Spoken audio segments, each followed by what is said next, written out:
Book 3. The Council of the Ages.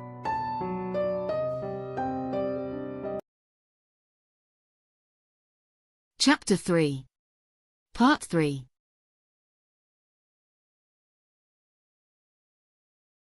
It was evident that everyone must have thought that they were very important to the elves, since the Knights of Elven were destined exclusively for the custody of the King of the Elves.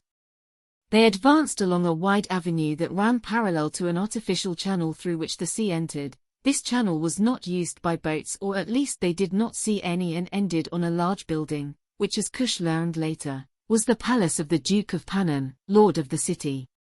Although in front of that palace was the market, in which a building with a striking golden dome stood out, where the city hall was located. But for some time this building had only a nominal representation, since it was the Duke who ruled the city of Panan with an iron fist by order of the king. Despite the anticipation for their arrival, the elves remained aloof from the crowd.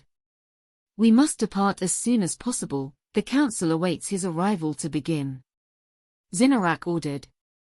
The horses were ready, they all rode except Sabu. Agnorak got on the elf horse and Tanya accompanied him as an extra passenger. As a good dwarf of the dorsal, she had never ridden and she was a little afraid when riding.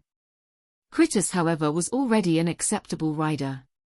The company galloped out of Panan along the main track. They didn't look back. The road was of impeccable construction, wide and flat. It ran straight through the kingdom, occasionally glimpsing small towns or passing over one of the innumerable bridges that circumvented the mighty rivers that abounded in the kingdom. Although they advanced at a gentle trot, they did not stop riding until late at night, when Zinnarak ordered them to rest. They looked for a clearing in a forest, where they prepared an improvised camp. They did not talk much, since the elves camped somewhat far from them. Observing them from a distance, the mercenaries again felt more prisoners than guests. They had no food, they just drank some water and slept. They were awakened at dawn to continue the march through the kingdom of Visker. What they saw was a rich country inhabited by men, half-elves, and the occasional elf. At noon the next day, the elves stopped for lunch at an inn that seemed to be a favorite place for them. It was a richly decorated building. They had reserved a table in a courtyard in the shade of a huge oak tree. They ate at two separate tables, and the elves sat down next to some half-elves who seemed to be the hosts.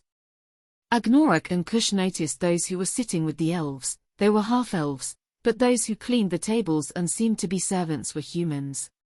In Visker it is those with elf blood who rule and belong to the nobility, whispered the wizard to the half-orc. But the truth is that the mercenaries remained silent throughout the meal. From time to time those at the other table looked at them and whispered to each other, something that made them quite uncomfortable. After resting they left in the afternoon with provisions for the rest of the march.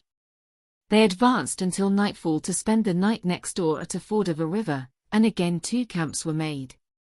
Dawn broke and they resumed their step. Now the road was steeper with many ups and downs. They approached the mountain range of the Frozen Springs Mountains. To the east were the Shadow Woods, a cursed place for ages. At dusk they saw the Watchers Pass, a formidable fortress perched on a cliff. The only way to enter was through a double drawbridge that had never risen for centuries, as no one threatened the kingdom of Danair. It was the border between the kingdom of Visker and the kingdom of Danair.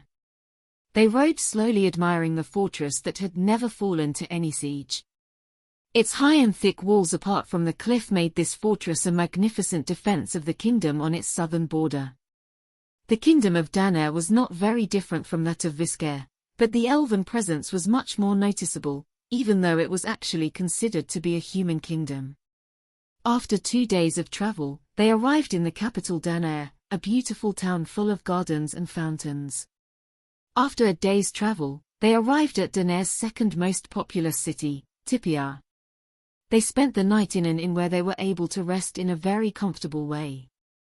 The road was of unbeatable quality and made it much easier to advance until they reached the Hill of the Gods, the border with the elven kingdom of Borderlania. And so they came to the gates of paradise and passed into the interior of Borderlania, where the orcs and half-orcs fell silent. They were the first living orc-blooded to return to the plains of paradise since the orcs' defeat and banishment. While the orcs were excited, the elves watched them with a contempt that they could not hide. In the background appeared the imposing silhouette of the Palace of Heaven. The Council of Ages was waiting for them to decide the fate of Shanaris.